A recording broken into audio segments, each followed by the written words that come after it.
Sambil tunggu tu, Zamri tanya Wan, apa jadi malam tadi yang dia terjegi mata tu? Kata Wan, dia nampak bayang budak-budak melayang-layang atas kepala Man sambil bakar rambut Man dengan mancis. Tapi bayang-bayang tu tak puas hati sebab tak dapat bakar rambut Man.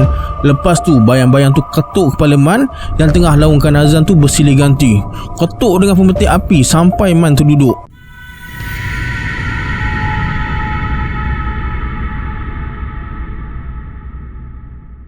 A'udzubillahi minasyaitonirrajim. Bismillahirrahmanirrahim. Assalamualaikum semua. Kembali lagi bersama saya Syarul. Terima kasih sebab dah klik video ni. Semoga yang menonton video ni ditambahkan rezeki dan dipermudahkan urusan dunia dan akhirat. Dalam video kali ini saya akan kongsikan pengalaman seram yang Zamri dengan kawan-kawan dia alami masa mereka tinggal dekat Seremban 2 dulu pada tahun 2001. Betapa seramnya bila dapat tahu rumah yang mereka sewa tu sebenarnya bekas tokong Cina. Nak tahu kisah si Zamri ni macam mana? Tonton video ni sampai habis. Jangan lupa like, subscribe dan komen dalam video ni. Pada yang nak join grup Telegram saya dah letakkan link dekat bawah. Macam biasa sebelum saya mulakan, jom kita baca selawat dulu. Sallallahu Rabbuna ala nuril mubin Ahmad al-Mustafa Sayyidil Mursalin. Sallallahu Rabbuna ala nuril mubin Ahmad al-Mustafa Sayyidil Mursalin. Sallallahu Rabbuna ala nuril mubin Ahmad al-Mustafa Sayyidil Mursalin. Tanpa buang masa lagi, jom let's jump to Rabak Seram.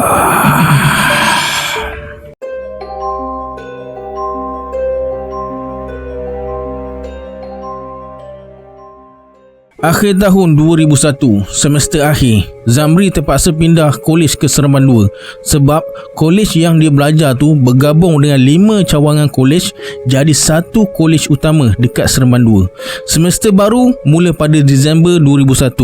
Lepas habis peperiksaan bulan September tu, pelajar-pelajar kolej berlumba-lumba cari rumah sewa dekat sekitar Seremban 2. Bulan Oktober dah nak puasa, November nak raya. Kalau boleh nak cari rumah sebelum hari raya. Zamri, Wan dan Man berpakat sewa satu rumah teres di sebuah kawasan perumahan dekat Seremban 2 tu sebab ada bas dari rumah nak ke kolej. Yang silapnya mereka bertiga ni tak tengok pun rumah tu lagi. Terus kata setuju dengan tuan rumah berbangsa Cina yang mereka jumpa dekat Terminal 1 sebab masa tu mereka bertiga memang dah terdesak sangat. Besoknya ada peperiksaan. Rumah yang mereka sewa tu sebuah rumah teres 3 bilik, 2 bilik air, terletak dekat hujung lot tepi jalan. Senang nak tunggu bas sebab berjalan dalam 20 langkah dah sampai perhentian bas. Yang peliknya, rumah tu dah lah besar dari rumah teres yang lain, tapi kenapa sewanya murah sangat? Mereka bayar sewa RM220 je sebulan. Bila dah setuju dengan angka Cina tu, lepas habis peperiksaan, mereka kemas semua barang sebab nak balik kampung. Cuti semester sebulan setengah. Mereka masuk rumah bulan tu juga, tapi sewa berjalan bulan November. Beruntung sangat masa tu. Mereka bertiga siap puji angka Cina tu lagi sebab bagi mereka masuk awal. Lepas solat Jumaat, mereka bertiga sewa van sebab nak angkut barang-barang dari rumah lama nak bawa ke rumah baru. Bila sampai dekat rumah baru tu, masa nak buka pagar, mereka semua terkejut sebab nampak banyak bekas colok Cina dan duit kertas yang dibakar. Dekat sliding window rumah tu pula digantung dengan kain merah. Pakcik van tu pun cakap, rumah apa yang mereka sewa ni? Macam bekas tokong je.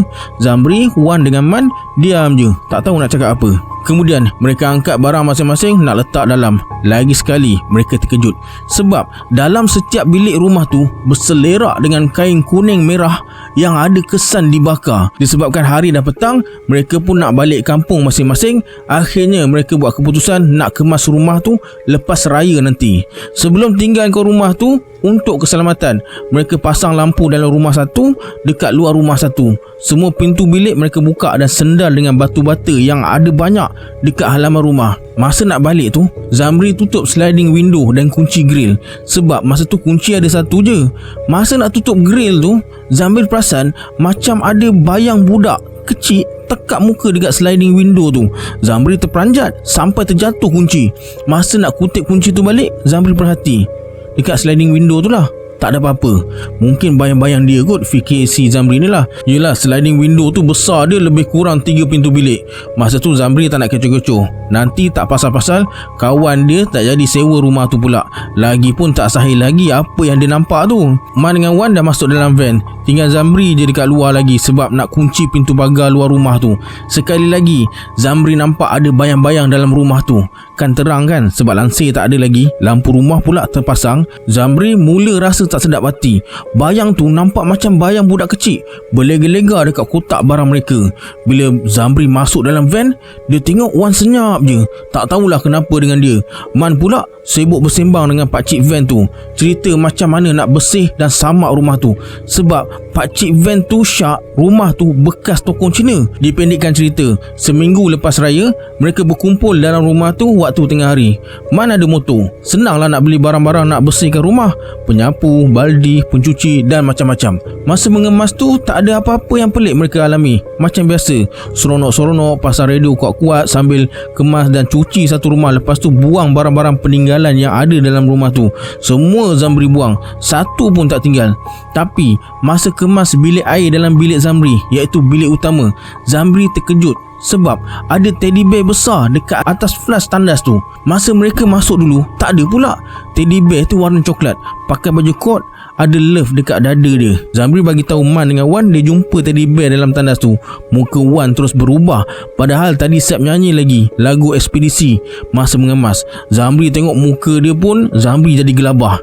Sebab masa pindah masuk barang sebelum raya tu dulu, Wan dengan Man dah tengok bilik air utama tu memang tak ada apa-apa. Siapa pula yang masuk dan letak teddy bear dalam bilik air tu? Nak kata tuan rumah, gerai depan dan belakang mereka dah tukar dengan kunci baru masa angkat barang tu. Zamri pun tak nak fikir bukan-bukan, nanti tak pasal-pasal dia yang kecut perut sebab dia yang nak duduk dalam bilik tu. Jadi Zamri masukkan teddy bear tu dalam plastik sampah hitam, ikat dan letak dalam tong sampah depan rumah. Kemudian mereka sambung mengemas semula, termasuklah cuci longkang belakang rumah yang penuh dengan batang-batang colok. Lebih kurang 5 jam mengemas baru siap. Barulah nampak macam rumah sikit. Mereka pasang lansir dekat sliding window. Tingkap bilik pula mereka pasang kain plekat yang digunting belah dua sebab masa tu tak ada lansir lebih lagi. Man ni bagus sikit berbanding dengan Zamri dan Wan. Dia sempat baca Yasin lepas solat maghrib tadi. Sementara Zamri dengan Wan pula sibuk lepak depan rumah.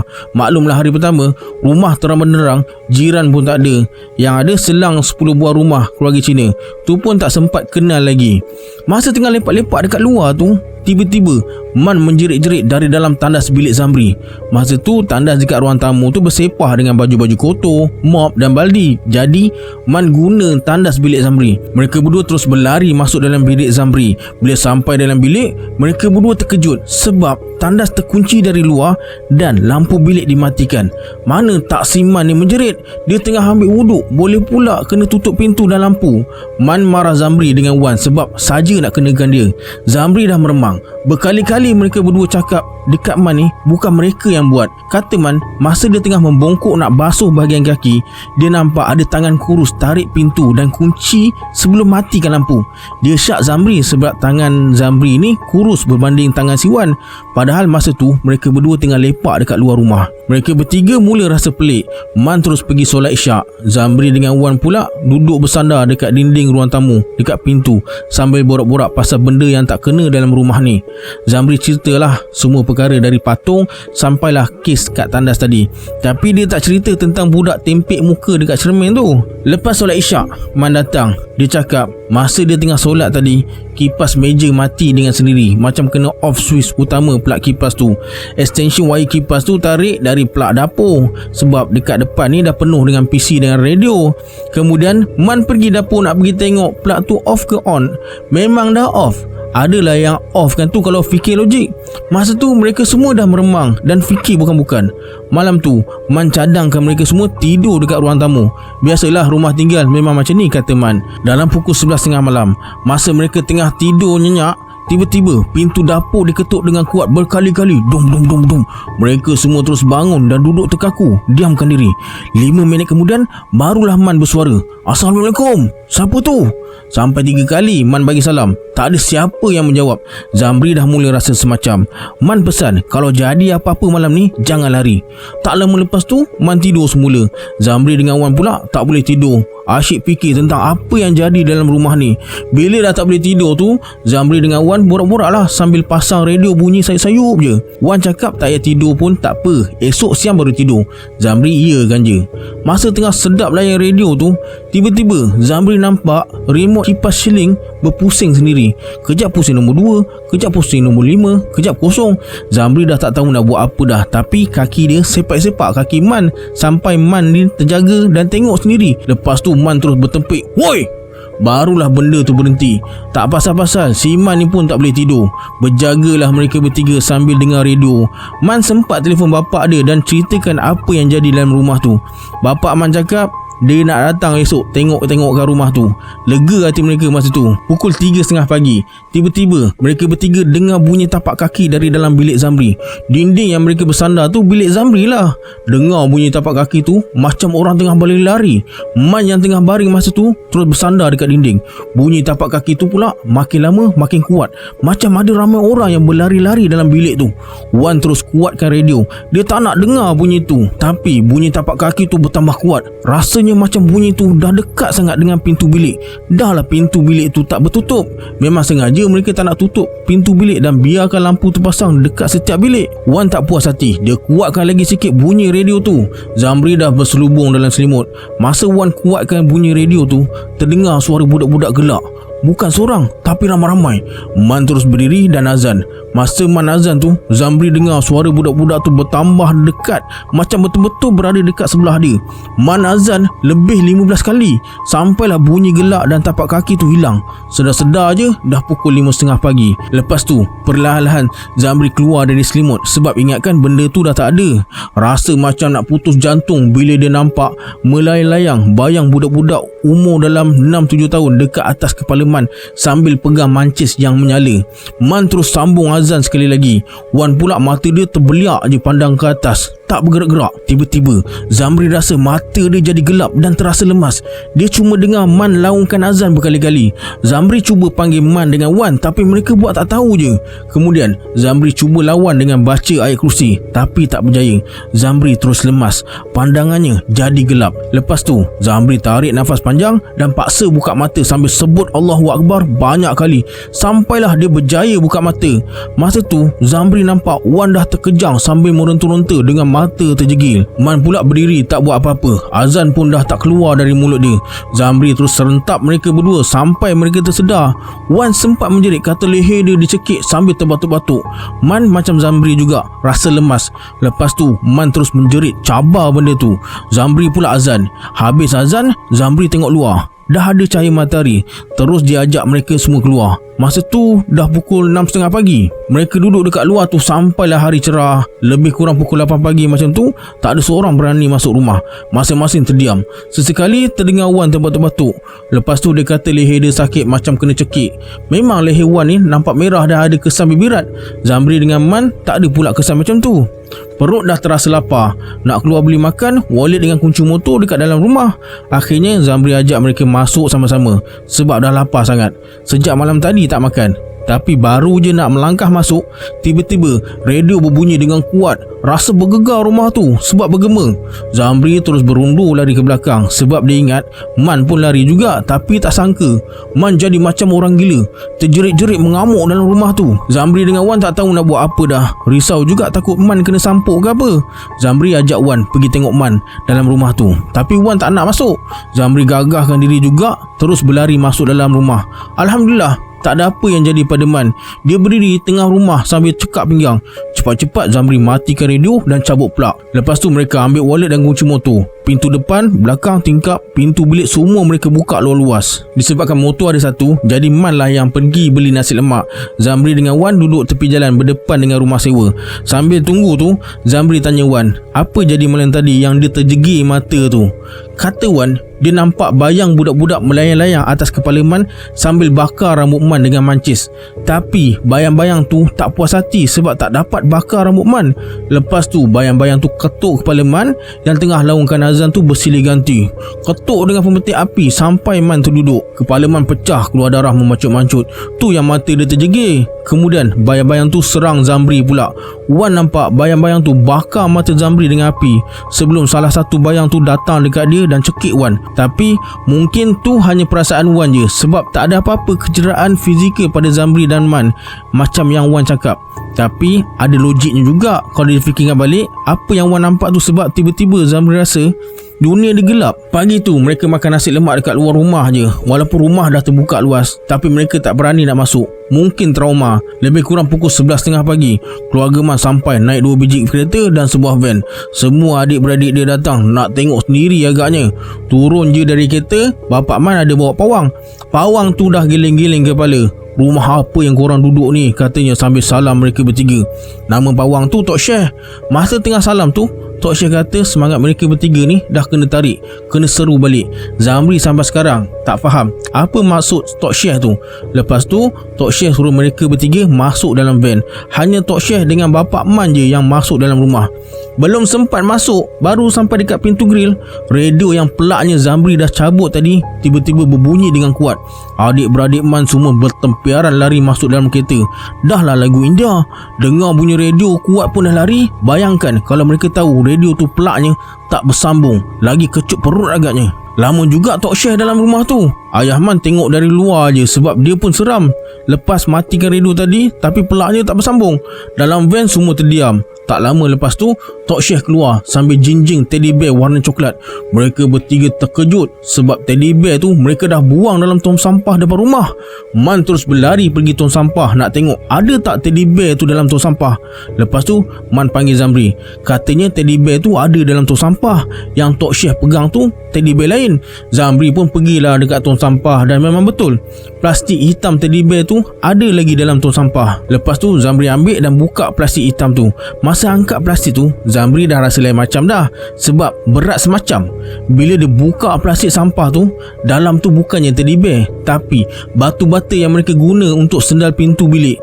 Zamri pelik, macam mana batu tu boleh berada dalam beg plastik hitam. Tok Syekh marah mereka sebab tak buang teddy bear tu.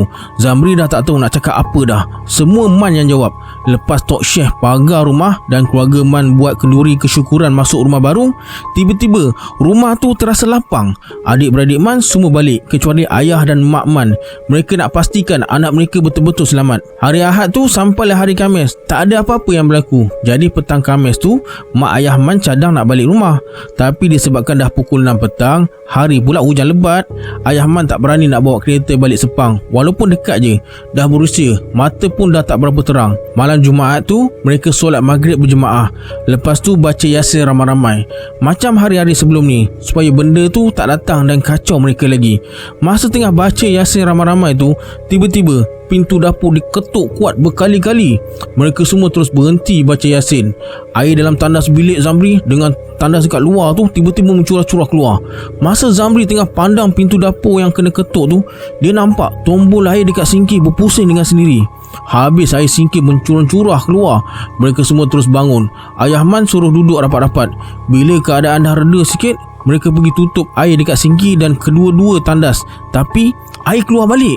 Nak tak nak, kena tutup bilik air utama dekat luar rumah. Lepas tu ayah Man telefon Tok Syekh bagi tahu benda tu datang balik. Entah apa yang dibisingkan Tok Syekh, kononnya mereka dah langgar pantang. Masa pagar rumah hari tu tak ada cakap apa-apa pun pasal pantang-pantang ni. Katanya mereka langgar pantang sidai pakaian dalam rumah. Hari tu datang tak pesan apa-apa pun. Yelah, macam spender dengan tokin, takkan nak jemur dekat luar rumah. Dah puas benda tu main air, dia main elektrik pula. Dari kipas siling, kipas meja, radio sampai ke lampu. Main buka tutup switch. Memang masa tu semua dalam ketakutan. Disebabkan lampu terpadam, mereka pakat-pakat duduk dekat bawah switch box. Bila terpadam, mereka on balik lampu tu. Masa mereka duduk bawah switch box tu, tak ada pula benda tu main Swiss. Keadaan mula tenang semula. Zamri teringat lauk yang dah dia beli untuk makan malam dalam pinggan dekat dapur. Tunggu nasi masak je. Lepas tu Man dengan ayah dia pergi dapur nak ambil lauk-lauk tu untuk ajak makan. Katanya kalau badan lemah tak makan, lagi benda tu senang kacau sebab kita tak ada tenaga. Zamri dah hilang selera nak makan. Dia nak minum. Tadi Zamri ada buat air limau 1 jak, tapi belum sempat minum lagi. Masa dia tuang air dalam cawan, Zamri pelik, kenapa air limau tu jadi kuning? Bukan tadi warna putih ke? Zamri buka je penutup jak tu. Ya Allah, bau hancing. Air limau tu dah kena kencing rupanya. Nasib baik dia tak minum lagi. Masa Mak Siman nak senduk nasi, dalam rice cooker tu ada seketul najis, macam najis manusia. Buka pula masa nasi tu tengah panas sebab baru masak. Bayangkan, bau najis tu semerbak mengalahkan bau nasi. Zamri sampai keluar rumah termuntah-muntah. Disebabkan tak tahan dengan bau busuk, semua makanan dalam pinggan tu mereka letak dekat luar rumah. Memang sah, semua makanan tu ada najis. Entah najis apa mereka pun tak tahu, tapi rasanya najis manusia. Masa duduk dekat luar rumah tu, mereka berbincang esok pagi nak cari perawat lain. Tengah sibuk berbincang tu, dalam pukul 11 malam, mereka semua terdengar dekat ruang tamu rumah ada suara kanak-kanak gelak sambil hentak tapak kaki berlari-lari macam mereka kena sebelum ni. Tapi kali ni mak ayah Man je yang nampak kelibat bayangan hitam 3 orang kanak-kanak sambil bawa api. Zamri, Wan dengan Man tak nampak. Mereka hanya dengar bunyi je. Tiba-tiba Mak Siman ni menjerit. Telekung yang berlipat dekat ruang tamu terbakar. Cepat-cepat mereka padamkan api tu. Mak dengan ayah Man kata mereka nampak benda tu yang bakar. Kemudian terdengar sayup-sayup bunyi ketawa, diikuti dengan sejadah terbakar. Disebabkan pilih air utama dah ditutup, Zamri curah guna air mineral sambil dia hempas-hempas sejadah tu. Lepas sejadah, langsir tingkap pula jadi mangsa. Habis terbakar langsir. Kali ni Man ambil air sabun dalam baldi dekat bilik air. Terus dia simbah sebab api jilat langsir tu dengan cepat. Yang peliknya, mereka semua dekat dengan langsir tu tadi. Macam mana boleh terbakar? Lepas langsir, kotak barang-barang mereka pula terbakar. Cepat-cepat mereka angkat letak dekat luar rumah, dekat depan pintu masuk. Masa tengah sibuk angkat kotak tu, Zamri tengok bilik dia keluar asap. Berlari Zamri masuk dalam bilik. Rupanya kain plekat yang dia buat langsir tu dah terbakar separuh. Kelang kabut, Zamri rentap kain langsir tu campak keluar rumah. Masa tu juga Man telefon uncle tuan rumah tu, cakap rumah tu ada masalah. Uncle tu cakap itu rumah baru, mana ada masalah. Ini bukan masalah rumah baru lah uncle, ini masalah rumah berantu. Uncle tu gelak je dan cakap kalau mereka nak keluar rumah, deposit 2 bulan dan api air dia tak nak bagi. Disebabkan dah nak pagi, muka Mak Siman pula macam nak demam. Akhirnya mereka semua buat keputusan tidur dalam kereta je. Biarkan pintu rumah tu terbuka luas-luas. Ayah Man pasang kaset mengaji dalam kereta. Zamri dengan Wan tak boleh tidur. Man dengan mak ayah dia dah nyenyak tidur. Dalam pukul 5 pagi, tiba-tiba atas kereta mereka macam ada orang pijak. Semua terjaga sebab benda tu meloncat-loncat sambil berlari-lari atas kereta. Zamri dah tunduk masa tu. Tiba-tiba Mak Siman ni menjerit. Zamri terpandang cermin depan. Dia nampak slipper dia dengan kasut Wan berjalan sendiri tapi macam mengesot. Man keluar kereta, ambil kasut dengan selipar tu, terus dia baling dekat pintu grill. Terdengar macam ada benda terhempas kuat dekat grill pintu tu. Lepas tu ayah Man azan. Zamri baca ayat kursi kuat-kuat sampai pukul 6.30 pagi. Baru reda sikit. Kesian Mak Siman ni, dah lah dia ada darah tinggi dengan sakit jantung. Zamri tengok dia dah macam meracau kejap sebelum suami dengan anak dia tenangkan. Pukul 8 pagi, ayah Man suruh mereka angkat semua barang masuk dalam kereta kecuali penyapu, baldi dan benda-benda besar. Kereta tak muat. Disebabkan tak puas hati dengan uncle tuan rumah tu, Zamri kunci rumah tu dekat bahagian dapur dengan depan dengan kunci solek. Lampu dengan kipas dia biarkan on, biar uncle Cina tu bayar elektrik mahal bulan ni. Lepas tu nak masuk pula, kena potong kunci solek tu dulu. Hari Jumaat tu mereka bertiga tak masuk kelas. Mereka tumpang sementara dekat rumah saudara Man dekat Bukit Cendang. Susah jugalah duduk situ walaupun dekat dengan kolej tapi tak ada bas. Man terpaksa ulang-alik angkut mereka berdua minggu pertama je sebelum mereka dapat rumah baru dekat Central Park. Awal tahun 2002 keluar dekat paper Metro yang mengatakan ada sebuah keluarga Cina alami fenomena misteri. Barang-barang dekat rumah mereka terbakar secara misteri dan disaksikan sendiri oleh wartawan Metro dalam rumah tu. Kes tu dekat Seremban 2. Jadi Zamri syak rumah yang diceritakan tu adalah bekas rumah sewa dia dulu. Sampai sekarang Zamri tak tahu apa puncanya, kenapa bayangan 3 orang budak bawa mancis bakar barang-barang dalam rumah tu. Okey, sampai sini kisah yang dapat saya kongsikan hari ini. Sebelum kita berpisah, anggaplah kisah ni sebagai hiburan semata-mata. Janganlah terlalu mudah percaya. Hanya yang mengalami yang tahu kebenaran sesuatu kisah tu. Kita berjumpa di video akan datang. Saya Syarul. Assalamualaikum. Adios.